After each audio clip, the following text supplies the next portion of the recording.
selon vous, pourquoi des gens aiment prendre soin des animaux, les considèrent comme une partie intégrante de leur famille? Pourquoi un si grand attachement? Est-ce un manque simplement à combler ou une très forte empathie? OK, est-ce qu'on pourrait mettre... Bon, c'est ça. Alors là, il y a un chat. Ceci est un excellent chat. Évidemment, les petites oreilles comme ça, les grands yeux, etc. Il y a une raison pour laquelle une des photos parmi les images qui sont les plus cliquées et googlées, ce sont des images de chats. Il y a une raison à ça. Alors, et je trouvais ça bien important. Je trouvais ça, tu sais, pas juste comme anodin comme question, mais il y a des mécanismes impliqués là-dedans. Le processus, j'allais un petit peu le nommer, c'est la vulnérabilité. La vulnérabilité, il n'y a pas grand-chose de plus puissant que ça pour créer de l'attachement ou créer de la relation. Plus la vulnérabilité est élevée, plus le cerveau synthétise de la relation qui est proportionnelle à cette vulnérabilité-là. Lorsqu'il n'y a pas de vulnérabilité, le cerveau a de la difficulté à créer de la relation. Donc, la vulnérabilité, c'est le nerf de la guerre. Alors, ça, c'est avec n'importe quel organisme, OK, où on perçoit de la vulnérabilité, où on sent qu'il y a un soin à apporter, où on sent qu'une personne s'offre, OK? Lorsqu'on regarde un bébé chat, là, c'est pas mal difficile à battre comme étant le plafond maximum de la vulnérabilité. Alors, c'est sûr que ça crée une réponse immédiate, presque universelle. C'est impossible de ne pas faire...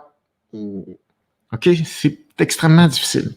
Puis là, évidemment, j'ai choisi de façon immonde les photos de chats les plus vulnérables, mais ça crée cette vulnérabilité-là et ça éveille toutes les parties de nous qui veulent prendre soin.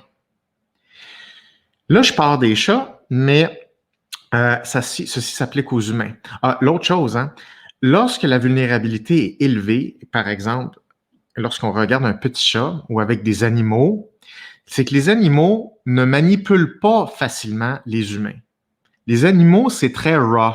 Ça fait ce que ça veut, c'est transparent, c'est content, ça fait des comportements, ça essaye pas de faire croire, ça manipule pas des objets abstraits, ça n'a pas de langage verbal, ça n'a pas d'idéation théorique, on n'est pas dans l'abstrait, c'est simple.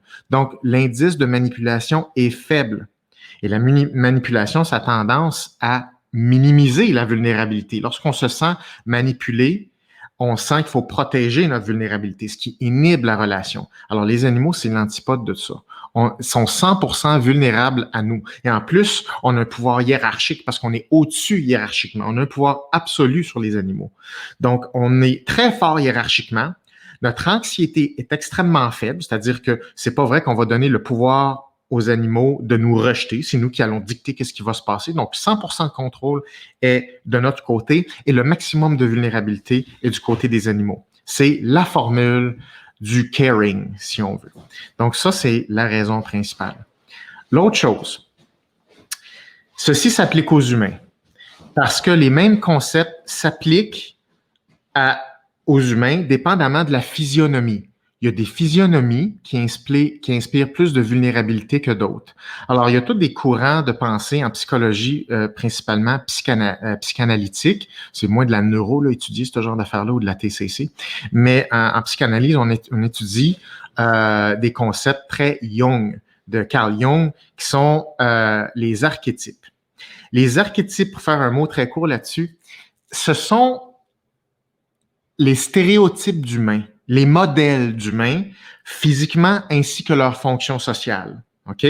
Par exemple, le chevalier est un des archétypes. Il y a de l'air de quelque chose et il y a une job spécifique. C'est pas seulement un look, c'est un visuel d'archétype qu'on est capable de reconnaître comme modèle humain et se relier à des fonctions, donc son utilité dans un système social, dans un système humain, dans une hiérarchie humaine. OK?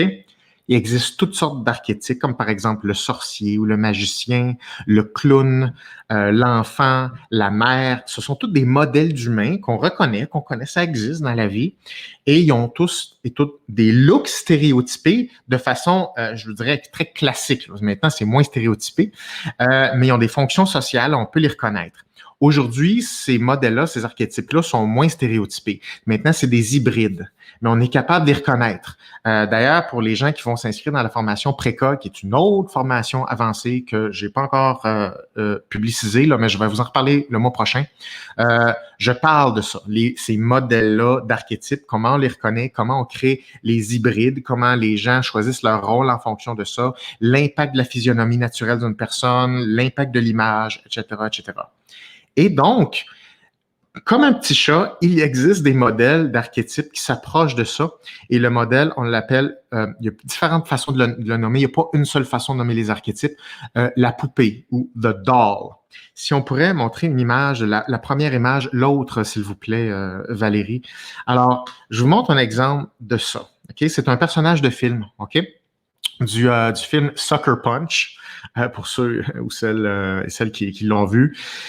C'est comme des filles guerrières, OK? Alors, c'est ça le concept.